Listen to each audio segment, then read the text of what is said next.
Saudara-saudari terkasih, apakah hari ini saudara sudah memulainya dengan sukacita dan pengharapan dan punya niat untuk berbuat baik?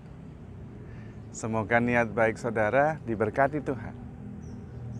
Hari ini saya ingin mengajak saudara sekalian untuk merenungkan tentang kekuatan cinta. Ternyata cinta itu kekuatannya so powerful. Mengapa? Karena kekuatan cinta adalah kekuatan Allah sendiri. Allah adalah kasih. Kalau kita bisa mengandalkan kekuatan kasih Allah, kita bisa mengandalkan kekuatan Allah sendiri. Dan memang kita sebetulnya bisa mengandalkan kekuatan Allah itu apabila kita terhubung terus-menerus dengan Tuhan. Kita menimba kekuatan kasih dari Allah. Dan kalau kasih Allah itu bisa di dalam hati kita penuh, maka kita juga bisa mengalami kuasa kasih Allah itu sendiri.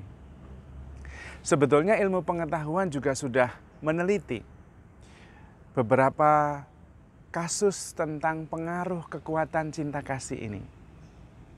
Ada sebuah buku yang berjudul Celestine Prophecy, ditulis oleh James Redfield.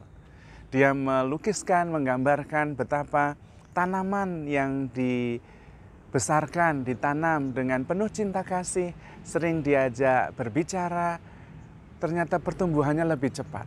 Hasilnya juga buahnya lebih bagus.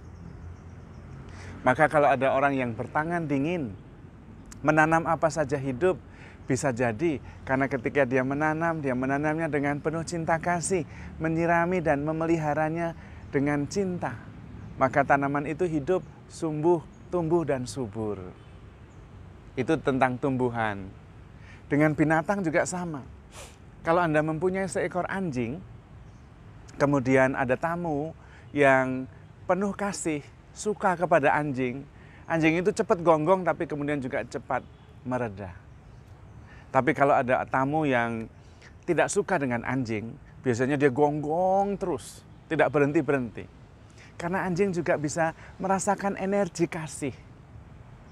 Di dalam diri orang itu ternyata tidak suka, maka dia juga bisa menangkap dan merasakan energi negatif tidak aman. Itu dalam binatang. Dalam diri kita tentu sama.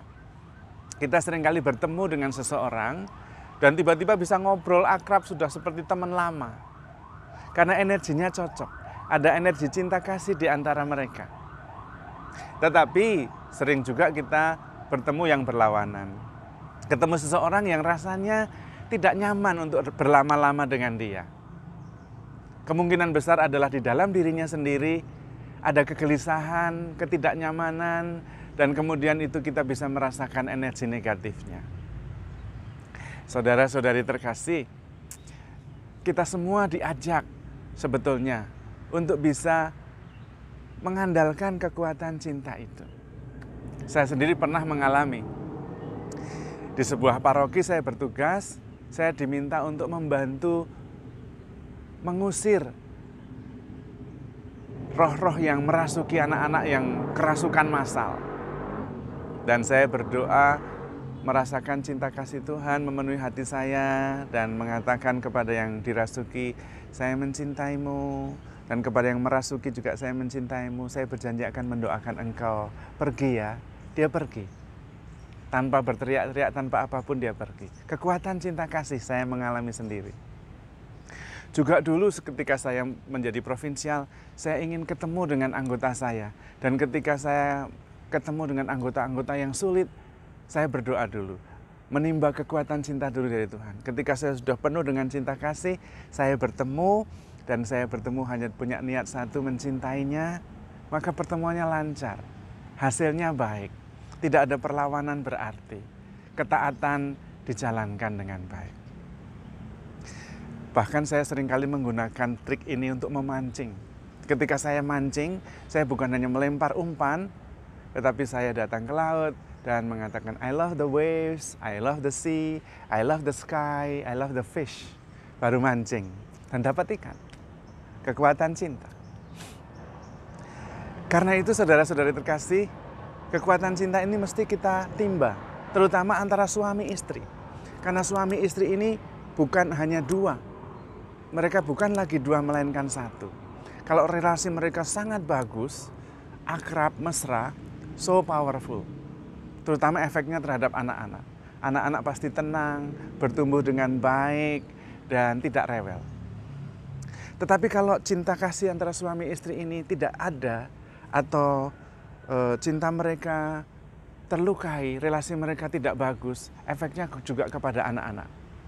Kalau anak-anak ini rewel, sering melawan, dan kemudian hiperaktif, tidak pernah tenang, perhatikan apakah relasi orang tua mereka baik, terutama mamanya. Apakah mamanya merasa aman, merasa dicintai? Karena kebutuhan seorang anak adalah mengalami, menyaksikan dan melihat mamanya bahagia. Kalau cinta suami istri baik, mama merasa aman, nyaman, dicintai, anak-anak pasti bertumbuh dengan baik, tenang, tidak melawan. Kekuatan cinta itu dirasakan, energinya begitu terasa. Tetapi juga sebaliknya, kalau relasi suami istri tidak baik, juga dirasakan pada diri anak-anak. Maka kita diminta hidup berdasarkan kasih itu. Tuhan Yesus sendiri mengatakan, apabila kalian mempunyai iman sebesar biji sesawi saja, kalian bisa memindahkan gunung ke tempat lain. Mengapa? Karena iman membuat kita terhubung dengan Tuhan. Dan itu berarti terhubung dengan Sang Cinta sendiri. Dan itu so powerful. Iman menghubungkan, cinta menjadi kekuatan. Maka saudara-saudari terkasih, kita diminta untuk sungguh-sungguh hidup di dalam kasih itu. Supaya dimanapun kita pergi, kita bisa membawa damai sejahtera. Kita memancarkan cahaya kasih. Dan itu dirasakan. Bisa memperbaiki keadaan. Bisa membawa situasi menjadi lebih baik. Terutama untuk pendidikan anak-anak kita. Relasi suami istri menjadi kunci untuk pertumbuhan anak-anak yang baik. Apabila kita sungguh-sungguh saling mengasihi, hidup di dalam kasih, maka damai sejahtera ada di antara kita. Kita percaya karena Allah sendiri adalah kasih.